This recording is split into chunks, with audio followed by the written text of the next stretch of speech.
বিসমিল্লাহির রহমানির রহিম। আসসালামু আলাইকুম। কেমন আছেন সবাই? আল্লাহর অশেষ রহমতে আমিও ভালো আছি। আজকে শেয়ার করব ঝাল ঝাল অসাধারণ স্বাদে ভরপুর একটি ভর্তার রেসিপি, যেটা একবার খেলে বারবার খেতে চাইবেন। তো প্রথমে আমি এর জন্য এখানে কাঁচামরিচ আর রসুন, এখানে দেশি রসুনের 2টা নিয়েছি, উপরে স্কিনটা ফেলে দিয়ে সেগুলো 1 টেবিল চামচ তেলের মধ্যে দিয়ে দিয়েছি। 2টা মাঝারি সাইজের পেঁয়াজ বড় বড় টুকরো করে দিয়ে সব কিছু আমি হালকা হাতে একদম পোড়া পোড়া করে টেনে নিচ্ছি। বাইরে প্রচুর বৃষ্টি, দেখা যায় বাসায় সবার ঠান্ডা কাশি লেগেই আছে। কোনো কিছু দিয়ে যখন খেতে ইচ্ছে করে না, তখন এরকম একটি ঝাল ঝাল ভর্তা হলে 1 প্লেট ভাত নিমিশেই খেয়ে ফেলা যাবে। তো এটা ছোটোবেলা থেকে এই ভর্তাটা আমার খুব বেশি পছন্দ, তাই হঠাৎ মনে পড়লো, তাই আবারও আজকে তৈরি করে নিলাম। তো সব কিছু একদম ভালো করে সেদ্ধ হওয়া পর্যন্ত মিডিয়াম আঁচে ভেজে নিয়েছি, একটু পোড়া পোড়া করে ভেজে নিয়েছি, দেখতে পাচ্ছেন। এরপর এখানে দিয়েছি 1 মুঠো ধনিয়া পাতা। ধনিয়া পাতাটা দিয়ে শুধু 2-3 বার একটু নাড়াচাড়া করেছি, মানে ধনিয়া পাতার গায়ে যে একটা পানি আছে না, ওইটা শুকানো পর্যন্তই ভেজে নেব, এর চাইতে বেশি ভাজা লাগবে না। তো এরপর সব কিছু ভেজে একটি বাটনায় নিয়ে নিচ্ছি সমস্ত উপকরণগুলো।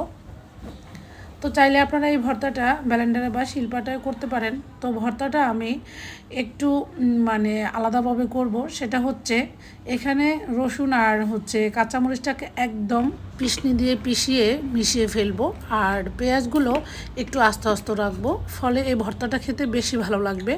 তো আমার কাছে মেনলি ভর্তা কাঁচা পেঁয়াজ দিলে সেই ভর্তা খেতে ভালো লাগে। তো এখানে মানে কাঁচামরিচের সাথে কাঁচা পেঁয়াজ দিলে দেখা যায় যে ভর্তাটা একটু পানি পানি হয়ে যাবে, এই জন্য আমি একটু ভেজেই দিয়ে দিয়েছি। তো এখন আমি ভর্তাটা একদম ভালো করে মিশিয়ে নিব।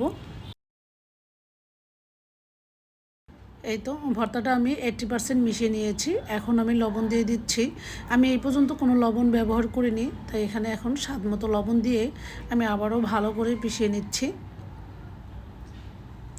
তো আমি এমনভাবে পিষাচ্ছি যাতে কাঁচামরিচ আর রসুনটা মানে একদম পিষিয়ে নরম হয়ে যাবে, তবে পেঁয়াজগুলো একটু আস্তে আস্তে থাকবে, এতে করে এই ভর্তাটা খেতে অনেক বেশি ভালো লাগবে।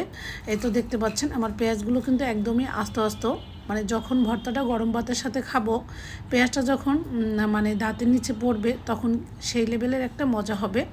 আমার কাছে এরকম ভর্তাটাই বেশি ভালো লাগে, দেখতেও ভালো লাগে, খেতেও ভালো লাগে। তাই তো ভর্তাটা আমি ভালোভাবে পিষিয়ে এখন একটু সরিষার তেল দিয়ে দিচ্ছি।